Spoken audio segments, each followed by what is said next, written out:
S'il y a bien une question à laquelle tous les musulmans de la terre répondront par oui, c'est bien celle-ci. Aimez-vous Allah?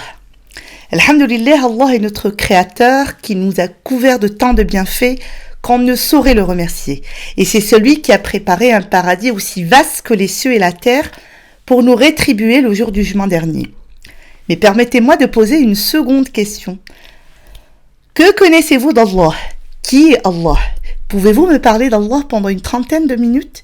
Allahu a'lam, beaucoup de musulmans ne trouveront pas les mots qu'il faut ou ne sauront pas quoi dire, alors qu'ils pourraient passer plus d'une heure à parler de leur joueur de foot préféré ou de tel youtubeur ou autre. Est-ce qu'on connaît vraiment Allah Azza wa Jal? Pour connaître parfaitement Allah et renforcer notre connexion avec lui, pour l'aimer et l'adorer correctement, on doit méditer sur ses noms et ses attributs, Asma Allah al-Husna, tel qu'il s'est décrit dans le Coran et tel que nous l'a décrit Muhammad alayhi salatu wassalam. Comment pouvons-nous avoir une bonne vie, hayat tayyiba, sans la connaissance d'Allah, ainsi que celle de ses plus beaux noms et de ses sublimes attributs? Cette connaissance qui constitue l'objectif de la quête humaine, c'est la meilleure, la plus digne, la plus noble et la plus éminente des sciences.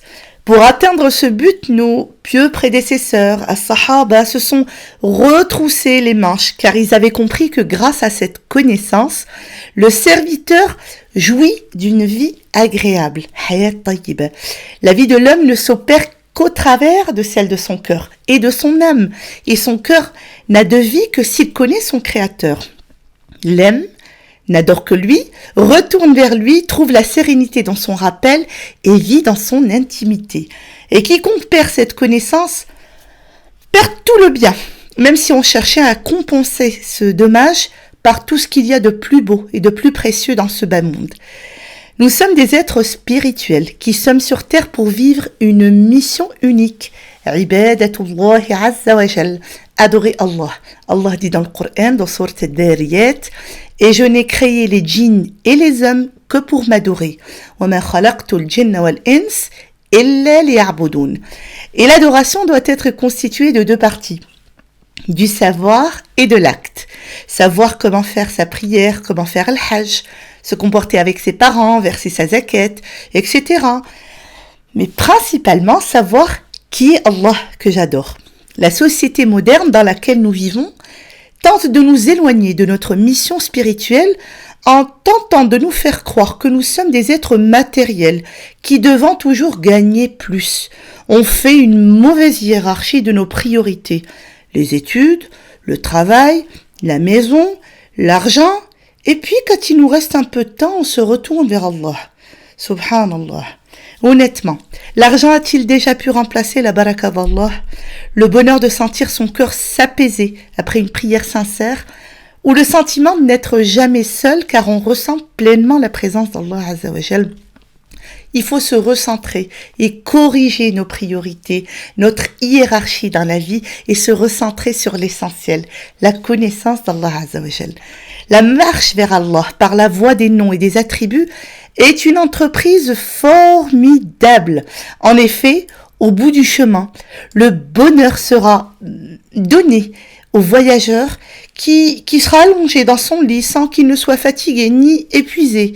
Et je vous propose durant ce mois béni de voyager ensemble vers la connaissance d'Allah, ou du moins d'initier ce voyage, car c'est juste impossible d'assimiler les 99 noms d'Allah en si peu de temps, en même mois. Et chaque jour, on apprendra un petit peu plus sur notre Seigneur, sur Allah Azza wa Jal. Par exemple, on apprendra qu'Allah est Ar-Razaq et que notre risque nous est destiné. Rizq, c'est la subsistance.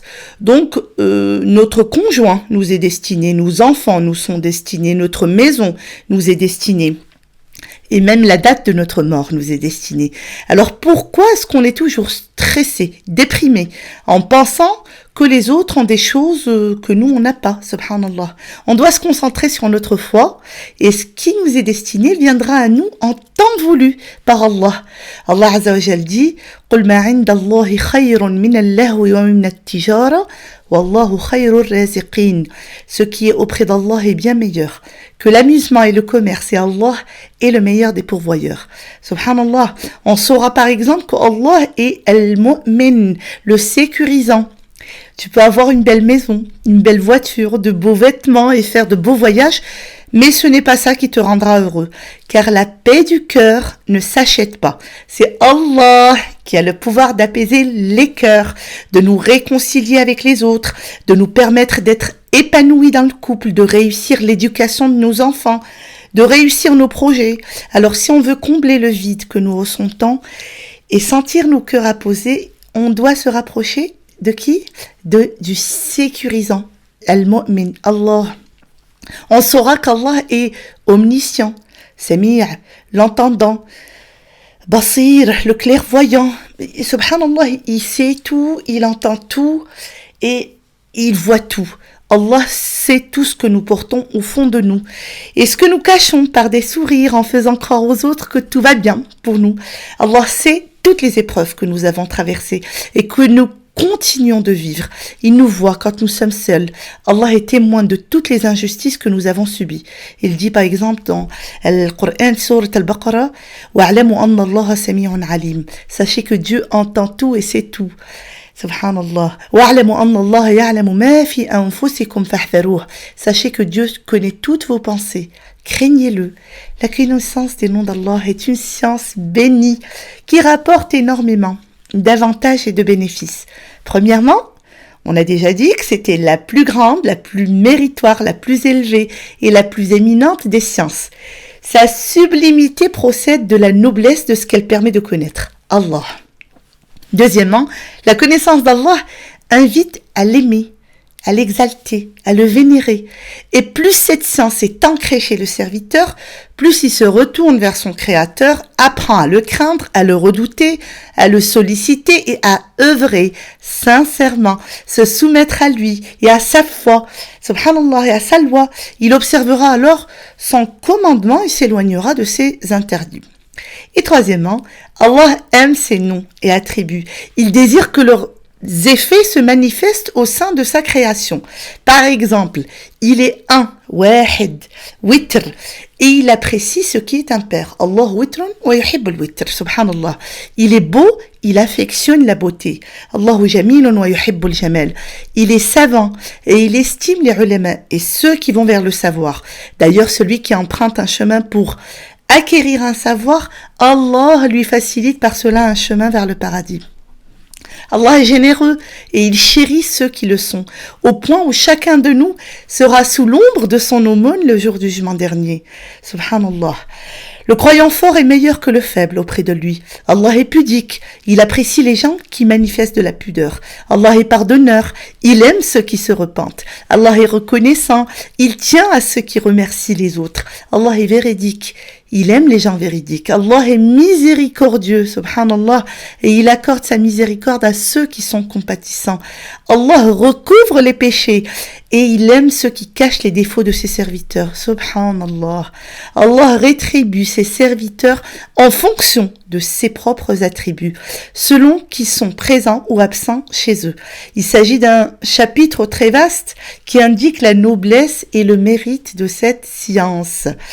Alors, est-ce que vous êtes prêts pour vous envoler dans ce voyage à la découverte des attributs d'Allah Azza wa Jal durant tout le mois de Ramadan? Je vous donnerai rendez-vous tous les jours pour quelques minutes de rappel, Inch'Allah. Avant de vous quitter, je vous présente comme d'habitude le projet Ramadan. Donc, pour cette année 2023, je l'ai intitulé En compagnie du prophète alayhi salatu wassalam au paradis. Nabi sallallahu alayhi wa sallam fil Jannah, en me basant sur le sublime hadith prophétique qui dit « Moi et celui qui prend en charge un orphelin seront au paradis comme ces deux-là » et il joignit l'index et le majeur. « Ana wa kafilul yatim kahatayni fil Jannah » Concrètement, le projet vise l'agrandissement d'un orphelinat qui recueille déjà plus de 1000 orphelins Rohingyas au Bangladesh. On vise la construction d'une annexe de 338 mètres carrés qui accueillera, Inch'Allah, 200 orphelins et qui sera entièrement meublé. Le mètre carré est à 222 €. Le projet global est à 75 000 € et le mètre carré est à 222 €, ce qui est, je pense, wallahu a'lam, à la portée de beaucoup d'entre nous.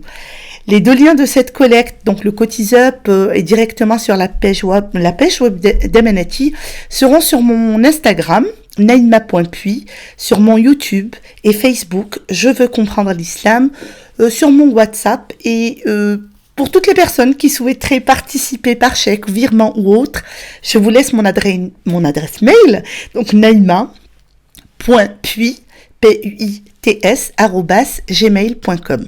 Je vous laisse découvrir sur 2 minutes les petits bouts de choux qui attendent d'être logés dans notre futur orphelinat, Inch'Allah. Barakallahu fikum wa Ramadan Karim Mubarak, Inch'Allah. السلام عليكم ورحمة الله وبركاته. بعد شكر الله سبحانه وتعالى الذي بنعمته تتم الصالحات، نفتخر برفع كل الشكر وكل التقدير إلى القائمين الفضلاء على هذه المؤسسة، ثم إلى المحسنين والمتبرعين الكرام الذين يتعاونون مع هذه المؤسسة. نشكركم جميعا شكرا جزيلا من أعماق القلوب على ما تكرمتم به من تعاون مستمر ومن كفالة الأيتام واليتيمات، ثم بدعم سخي في مختلف المجالات. بارك الله فيكم جميعا، تقبل الله منكم وجعلها في ميزان حسناتكم يوم لا ينفع مال ولا بنون إلا من أتى الله بقلب سليم. ثم يا أيها المشايخ، إن جامعة تحتضن أكثر من 2000 طالب وطالبة بشمول أكثر من 1000 يتيم ويتيمة يا مشايخنا، ولضيق المكان ولضيق الفصول الدراسية والسكن بالنسبة للأيتام فإننا نحتاج إلى مبنى للأيتام، فنناشدكم بالله للقيام بجانبنا في تزويدنا بمبنى للأيتام. وبارك الله فيكم وجزاكم الله خير الجزاء، والسلام عليكم ورحمة الله.